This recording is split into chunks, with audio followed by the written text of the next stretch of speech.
Muchísimas gracias por acompañarnos como siempre en Entrevista Venevisión. Es un gusto saludarles luego de casi 7 meses que tuviéramos sin operativo el segmento de entrevistas cara a cara con nuestros invitados.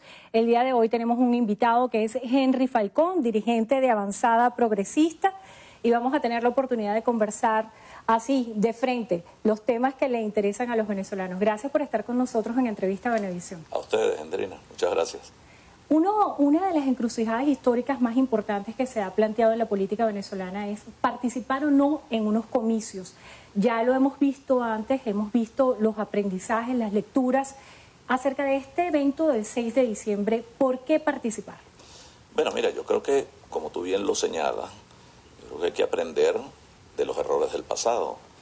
Y además de que se han cometido errores y se siguen cometiendo, bueno, tenemos oportunidades importantes, históricas, que permiten también reflexionar y rectificar. Este 6 de diciembre es una oportunidad importante para iniciar ese cambio que está en la expectativa de la mayoría de la población, ese cambio político que nos pueda conducir posteriormente a hacer los correctivos que hay que hacer en materia económica para poder también, a su vez, corregir los grandes desequilibrios sociales que afectan a la mayoría de los venezolanos. Caso, comentábamos ahora fuera de cámaras, el problema del servicio de energía eléctrica, los cortes intempestivos de luz de 6, 7 y 8 horas. Esos son los problemas de la gente, el problema del agua, el problema del gas, que es terrible, especialmente en las regiones. Hablo de los estados, ¿no? Pero no solamente eso, el combustible, la gasolina, el problema de la hiperinflación, el alto costo de la vida, etcétera. Esos son los problemas que están allí. Y lo que la gente demanda de quienes ejercemos la política, la interlocución, la verdadera intermediación en la resolución de esos problemas. De allí el espacio de la Asamblea Nacional, que tiene que ser un espacio para producir instrumentos legislativos que vayan a atender esas debilidades de la gente, razón por la cual es una gran oportunidad para los venezolanos y además para exigirles también a quienes van a la Asamblea Nacional, como es la expectativa también de la gente, que se legisle en la materia que le es propia al interés de esa población. Por ejemplo, nosotros hemos sostenido a lo largo de todo este tiempo la necesidad de ir a un proceso progresivo de dolarización de salarios, de pensiones, habida cuenta de que todo está dolarizado en el país. Lo que no están dolarizados son los salarios y las pensiones. Falcón, desde el punto de vista práctico, ¿esta propuesta es viable o es solamente una oferta electoral? Porque plantearlo puede ser sencillo y cuando vemos la dinámica hay una dolarización implícita incuestionable, de hecho ya avalada o ya de alguna manera reconocida por el Ejecutivo Nacional. Pero en la práctica, sobre todo para los sectores públicos y los sectores privados, ¿es viable dolarizar la economía? Absolutamente. Ahora, para que ello pueda ocurrir, el gobierno tiene que dejar de lado sus complejos ideológicos y dejar de estar por las ramas inventando que no sé qué cosa y por allá el petro, y aceptar que la economía de facto ya está dolarizada. Si tú vas a una estación de servicio, entonces tú consigues gasolina en dólares, pero le vas a comprar a un heladero y te venden dólares. Si tú vas a dar una propina, regularmente la das ahora en dólares. El asunto es que todo cuanto tiene que ver con prestación de servicios y la adquisición de bienes es en dólares. Lo que, repito, no está dolarizado son los salarios. Ahora, para eso, bueno, se tiene que legislar. La Constitución nuestra prevé incluso la figura del referéndum para que se pueda adoptar el dólar como moneda de curso legal. Esa moneda de curso legal para nada impide la circulación del bolívar. Pueden coexistir las dos. Pero una vez que se regule sobre eso, se regule esa materia, a través de la ley respectiva, que es materia de la Asamblea Nacional, una ley orgánica, etcétera, con los debates y, por supuesto, escuchando también a diversos sectores del país, fundamentalmente aquellos asociados a los sectores productivos y al gobierno. Entonces allí vienen las relaciones de patronos con trabajadores, las relaciones... Las comisiones tripartitas. Claro, y además las relaciones de los particulares, de los administrados con la administración, para que esto pueda ser también producto de acuerdos, de convenios. Si tú quieres pagar en bolívares, bueno, habrá una tasa que fije diariamente el Banco Central de Venezuela y, por supuesto, la base monetaria, que esa es materia que le corresponde también al gobierno, crear una base monetaria real, efectiva, que no solamente la maneje el sistema financiero, sino que el ciudadano tenga acceso a las divisas, y cuando digo el ciudadano no hablo solamente de las clases medias, los que pueden ir a un bodegón, sino que también los sectores de clase de corte popular, hablo de sectores estratos D y estratos E y estratos C, puedan también recibir sus salarios en dólares y pueda haber manejo de dólares, pueda haber también pensiones. Fíjate el caso particular, Endrina, de las pensiones. Un abuelito que hace una cola para cobrar la pensión desde las 2, 3 de la mañana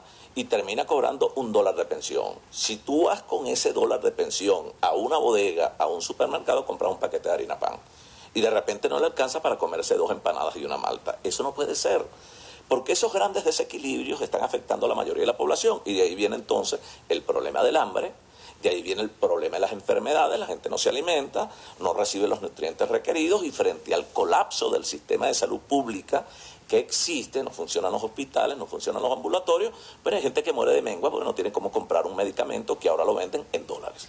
En cuanto a todos esos desequilibrios y las distorsiones de la economía a nivel internacional, en cuanto a lo que corresponde con el Ejecutivo, se está manejando con la fórmula de trueque.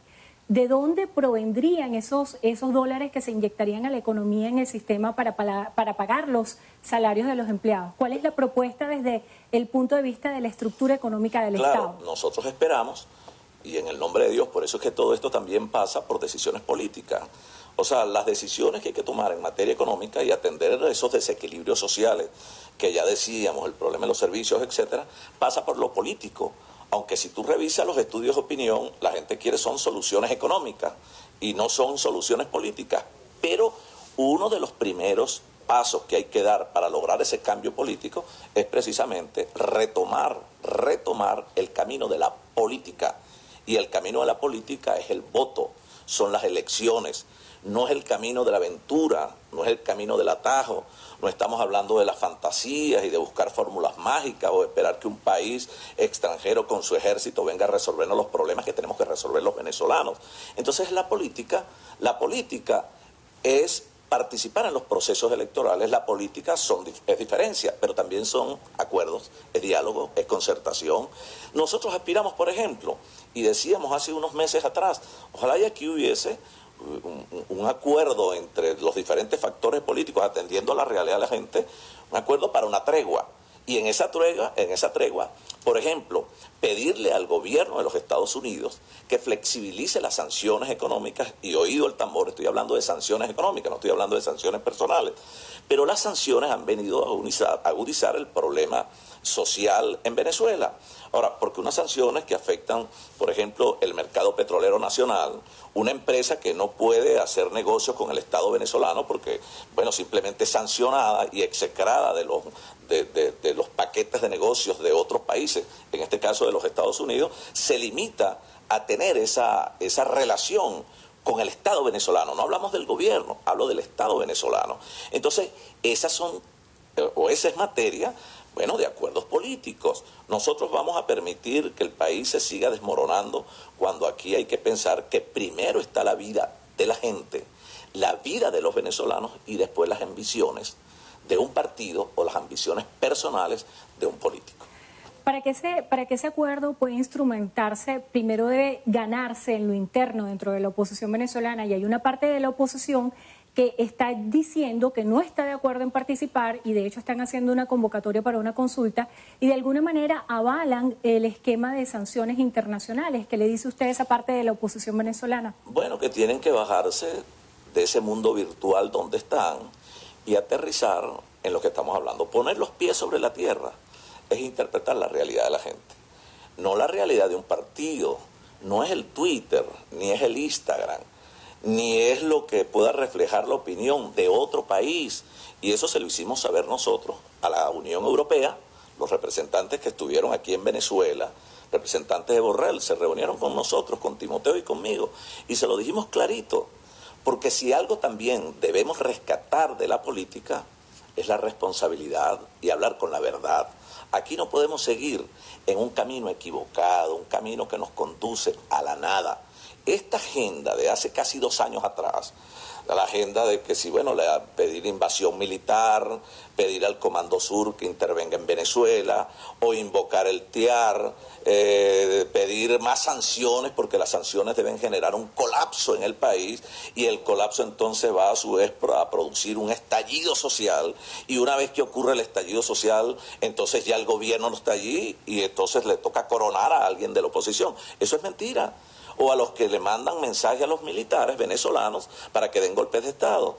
Ello puede generar, y en efecto, primero que eso no va a ocurrir, y si llegase a ocurrir, eso va a generar unas condiciones de ingobernabilidad e inestabilidad que van a seguir profundizando el deterioro de la economía y van a seguir profundizando los grandes desequilibrios sociales. El hecho de que Leopoldo López ya no esté en Venezuela, ¿cuál es el impacto que tiene en la oposición venezolana y en la política nacional? No, yo diría, en mi opinión, quizás hay quienes puedan decir otra cosa, yo diría que hay mucha gente que dice estar en la política pero no ha estado. La política es esto, Endrina. La política es lo que estamos haciendo, convocar a la gente a votar y no a destruir el voto como instrumento de cambio. La política es la diferencia, pero la política también es acuerdo. Ahora, hay gente que toma sus propias decisiones y son respetables por demás, y nosotros eso lo podemos reconocer. La política también es reflexión y rectificación. O sea, si en este caso no hablo de un personaje X de la política, hablo de todos los que hoy conformamos la oposición democrática del país, si ello que ha permitido reconocer que tenemos años anclados en lo mismo y no hemos logrado trascender, y la población lo que hace es que está sufriendo los rigores de una crisis que termina prácticamente arrinconando lo que estamos haciendo los políticos. No es posible que quienes estamos generando opinión para ese cambio, primero nos reconozcamos entre nosotros y nos podamos entender y saber que esa oposición democrática, además de diversa y plural, debe ser una oposición inteligente en atención a lo que demanda la gente, y no un partido ni un dirigente. Bueno, lamentablemente se nos agotó el tiempo, no pudimos hablar acerca de la propuesta que tiene usted para la candidatura a la gobernación de Lara. Bueno, queda bastante tiempo de aquí a las elecciones para que haga sus planteamientos. Gracias por estar con nosotros. Gracias, en Entrevista a Venevisión. Henry Falcón, dirigente del partido Avanzada Progresista. Gracias por estar con nosotros. Y gracias a ustedes también. Será hasta mañana.